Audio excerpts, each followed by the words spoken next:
Mas o seminário, né, em que o Dr. Ricardo, Tadeu, Paulo Ross e Enio foram os palestrantes principais, falo dessa maneira até deselegante, mas são pessoas de muito valor. Eu tive o prazer de filmar e passei aí 2, 3 dias tentando editar. O Ciane vai fazer um trabalho muito melhor, a Uninter. Mas notícia é uma coisa, história é outra. Então, nesse momento político, eu achei importantíssimo não perder tempo. Nós teremos eleições esse ano, e quanto antes pudermos convencer nossos políticos da importância da acessibilidade, da inclusão, de respeito à pessoa com deficiência, pessoa idosa, etc., crianças, melhor. Aliás, a questão da criança é assustadora no Brasil. Nós olhamos filmes do Oriente Médio e não olhamos para os nossos bairros. Por quê? Classe média anda de automóvel, sai da garagem do seu prédio, vai para a garagem do local que trabalha, entra na garagem de algum restaurante, sai dali, vai para um shopping. Quer dizer, ela está muito mais preocupada com o trânsito do que propriamente com a cidade. E os muito ricos vivem em suas ilhas, né, faustosas, cercadas de segurança, são escravos da própria riqueza. Aliás, é uma coisa que todos deveriam pensar: vale a pena ser tão rico assim? Coitados. Por isso que a empresa familiar de grande porte, ela é fadada ao fracasso, né? Porque raras são as famílias proprietárias de grandes empresas que conseguem educar seus descendentes de forma sintonizada com a tecnologia, com a atividade profissional da família, com as suas empresas. Mas nós vivemos num ambiente maniqueísta, né? Lamentavelmente turbinado pela paixão ideológica, que agora nós podemos acrescentar mais uma vez o fanatismo religioso. Isso é muito ruim. A dúvida, a solidariedade, a aceitação da diversidade, isso tudo é extremamente importante. Isso é inegociável. Quer dizer, aceitar é um ato pessoal, mas do ponto de vista legal, do ponto de vista formal, nós não podemos desprezar isso. E devemos ter esperança nas próximas gerações, sempre, que sejam melhores do que a minha, por exemplo, que viveu numa época de conflitos bélicos, genocídios, de racismo, e agora essa fase aí do terrorismo religioso. Que pena, que coisa horrível. A natureza talvez dê uma lição nesse povo todo. Eu gosto muito de astronomia, de geologia, coisas assim, e a probabilidade de sentirmos grandes acidentes cresce exponencialmente, porque hoje qualquer lugar da Terra tem cidade, tem gente, e existe a comunicação praticamente instantânea Então nós vamos ver fenômenos brutalíssimos, naturais, né? Alguns favorecidos pela ocupação humana, é o caso de cidades que se verticalizam, principalmente aquelas que acham que nunca terão terremotos, nunca terão maremotos. E isso tudo é possível, dependendo do tamanho do asteroide, do vulcão, etc., que cair por aí. Ontem ainda estava aproveitando a Semana Santa, vendo a história de Moisés, da saída do Egito para a região atual, que é a Palestina, lá Israel, e vamos dizer, os castigos de Deus.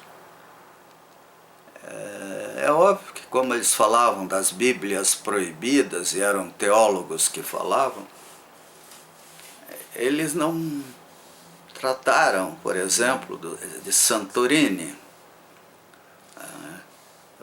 Eu já vi também na televisão estudos de especialistas, mais ou menos sincronizando esse processo no Egito com atividades sísmicas e finalmente a erupção de um vulcão catastrófica, uma erupção catastrófica, cataclísmica, que mudou a vida. Assim como, antes disso, a abertura de espaços, a inundação da região que foi o Mar Vermelho, talvez o Mediterrâneo, mudanças repentinas de nível dos mares e a mudança do nível dos oceanos, que é um processo contínuo, dependendo da temperatura média da Terra, que é, vamos dizer assim, decisiva, e dos mares e dos ares, da poluição e coisas assim. E as epidemias, né? O que fez a civilização maia desaparecer, né? E assim outras que a gente talvez nunca venha a saber, que epidemias mais vulcões ou asteroides podem ter pulverizado nações. Mas e a pessoa com deficiência nisso tudo? E a tecnologia atual, o que significa? Significa que nós devemos viver bem, porque se a nossa ideia é viver no outro mundo e aceitarmos a violência humana, a segregação, a discriminação, o desrespeito ao ser humano, nós vamos perder os benefícios que a tecnologia viabiliza. Agora, para que a tecnologia seja eficaz, e isso até Domênico de Masi, que é rarissimamente citado, falou muito, escreveu inúmeros livros, seja boa, há necessidade de uma revisão de regras econômicas. Isso foi o que o Dr. Enio, presidente do IPC, falou exaustivamente. O que foi uma pena foi que a Bíblia dele, Karl Marx, não é muito adequada ao momento atual. Porque hoje em dia a tecnologia, o ambiente de trabalho tem outros fatores que precisam ser analisados com profundidade. A tal da mais-valia, ela é extremamente importante para a empresa, para o empresário, porque é a partir daí que ele consegue manter sua empresa competitiva, abrir novas empresas. Eu me lembro quando na Copel nós implantamos automação, telecomando, etc. Começamos o processo, o medo do sindicato, de todos, era a perda de empregos, a demissão. Então, o que nós fizemos? Prometemos e cumprimos a readequação dessas pessoas a novas atividades. E assim a Copel lucrou com a tecnologia e com a experiência de pessoas de extremo valor. Não devemos esquecer a importância desse aprendizado, coisa que o RH dificilmente tem capacidade de avaliar. Eu trabalhei muitos anos em áreas que só eu entendi o que eu fazia. A área de testes de laboratório, de ensaios, de estudos elétricos. Ou você acredita na pessoa que está ali, ou você vai atrapalhar. Então esse é o caso do século XXI. Século XXI, ele dependerá da genialidade de muito mais coisas do que o simples diploma. Diploma é uma coisa convencional, ainda mais em escolas padronizadas. Ele acaba sendo até um obstáculo e não um apoio. O que nós precisamos é de genialidade. E ela sempre foi valorizada pelos países que hoje são hegemônicos. Porque nós vemos empresas e atividades vencedoras que não saíram exatamente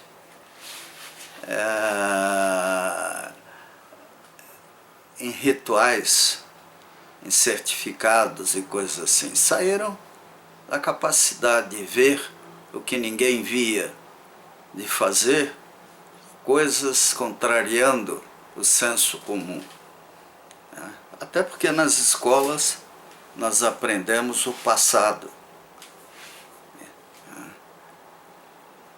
Essa mistura, a universidade, com a área humana, com a área de humanas, com a área tecnológica, valoriza demais a história. A história é uma curiosidade, é uma base. Agora, o futuro não tem história, tem criatividade, tem genialidade, tem senso de oportunidade. Então isso, como é que você vai ensinar? Gostei muito de ver aí nas escolas de Curitiba esse campeonato de robótica, que deveria ser supervalorizado nas escolas. Eu venho acompanhando já há alguns anos, desde a época do Comunidade Escola, justamente as escolas que agora têm sucesso, lá na Vila Oficinas. E graças a professoras que são heroínas, elas formaram grupos de estudantes que certamente serão vencedores. Por quê? Porque eles aprendem o futuro.